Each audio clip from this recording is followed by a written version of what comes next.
Bonsoir, bonsoir tout le monde. Et tout d'abord, merci. Merci de vous être arrêté sur ma vidéo. Je sais qu'aujourd'hui, avec beaucoup de sollicitations sur Internet, c'est pas évident de s'arrêter pour regarder quelque chose. Donc, merci pour tous ceux qui se sont arrêtés pour regarder cette vidéo. Je suis l'évangéliste Lydie et ce soir, je voudrais parler de la motivation. Motivation des chrétiens. Ceux qui décident un jour de donner leur vie au Seigneur Jésus, de le suivre, de marcher selon la volonté de Dieu. Je vous parle à vous et je parle même à ceux qui ne l'ont pas encore fait parce que je sais que peut-être un jour, ils se diront oui, il faudrait peut-être qu'on cherche ce Dieu-là. Et je voudrais savoir quelle sera leur motivation. Donc je vais parler de la motivation. Pourquoi tu as décidé de suivre Dieu? Pourquoi?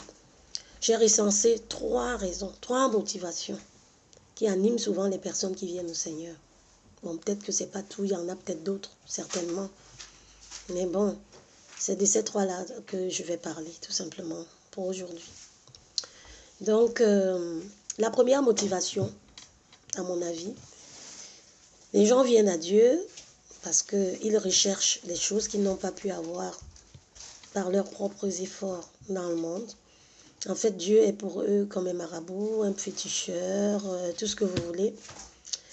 On veut avoir du travail, on veut se marier, on veut faire des enfants, on a un peu de difficulté de ce côté-là, donc on se dit, bon, on va aller voir peut-être du côté de Dieu, peut-être en priant, en allant à l'église tous les jours, en donnant de l'argent. Peut-être je vais trouver grâce à ses yeux et il me donnera ce que je recherche et que je n'ai pas pu avoir dans le monde. Première motivation. Deuxième motivation, il y a des gens qui viennent, qui cherchent Dieu parce qu'ils veulent vivre éternellement avec Dieu. Oui, c'est une motivation très noble. Chercher à vivre éternellement avec le Seigneur, c'est une très très bonne chose. Mais avant d'y arriver, il y a cette vie terrestre qu'il faut gérer. Comment la gérer? Parce que si on la gère mal, on risque de rater la vie éternelle. Donc c'est important aussi la vie qu'on mène sur terre. Donc il y a donc cette deuxième motivation-là qui amène souvent les gens à chercher Dieu. Ils se disent, bon, un jour je vais mourir, je ne veux pas vivre en enfer, l'enfer existe, je veux être avec Dieu, je veux être de ce côté-là. Là au moins j'ai une garantie que lorsque je mourrai, je vivrai éternellement avec lui. Donc il y a cette deuxième motivation-là. Il y en a une troisième qui combine un peu les deux et qui à mon avis est la meilleure. C'est-à-dire que premièrement on vient chercher le royaume, on vient chercher la vie éternelle avec Dieu et on se dit pendant qu'on le cherche, puisqu'il est Dieu, il est le maître de l'univers, il peut tout. Pendant qu'on le cherche, tout le reste qu'il nous faut pour notre vie terrestre, il va certainement nous donner.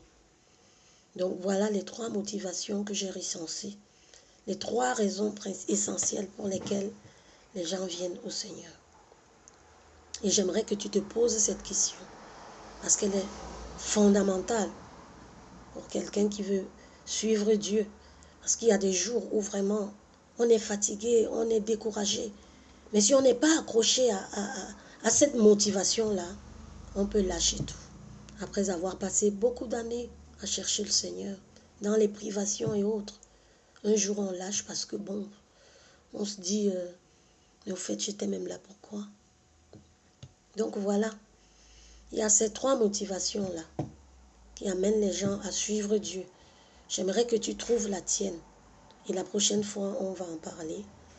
Parce que c'est très important de savoir pourquoi. Pourquoi je cherche Dieu? Pourquoi je veux vivre selon les principes de Dieu, selon sa parole, selon sa volonté? Pourquoi je veux le faire? Il faut savoir pourquoi. Et lorsqu'on a répondu à cette question, on a la clé pour vivre une vie chrétienne épanouie si on est dans la bonne motivation. Et vous allez me demander, la bonne motivation, c'est laquelle? Ah, chacun a sa bonne motivation. Pour moi, c'est la 3e, c'est-à-dire celle qui combine la vie éternelle et la vie terrestre. La vie éternelle étant au-dessus. Parce qu'on va vivre, on va chercher la vie éternelle avec Dieu. Mais de l'autre côté, avant d'y arriver, il y a la vie terrestre. Comment on va vivre? Parce que si on vit mal, on n'aura pas la vie éternelle. Donc la vie terrestre, elle est aussi importante. Elle est importante. Il faut bien la gérer pour pouvoir arriver à vivre éternellement avec Dieu, à être avec Dieu après cette vie terrestre-ci, à être dans l'éternité avec lui. Donc voilà, ces 3 motivations. Il y a la tienne certainement dedans. Va, si tu ne la connais pas très bien, ça peut ne pas être clair. Tu vas à l'église, tu fais des choses, tu es agréable à Dieu, mais juste tu ne sais pas trop pourquoi. Donc cherche.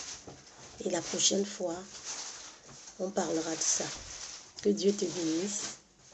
À bientôt. Bon début de week-end. Dans la paix du Seigneur. Bye.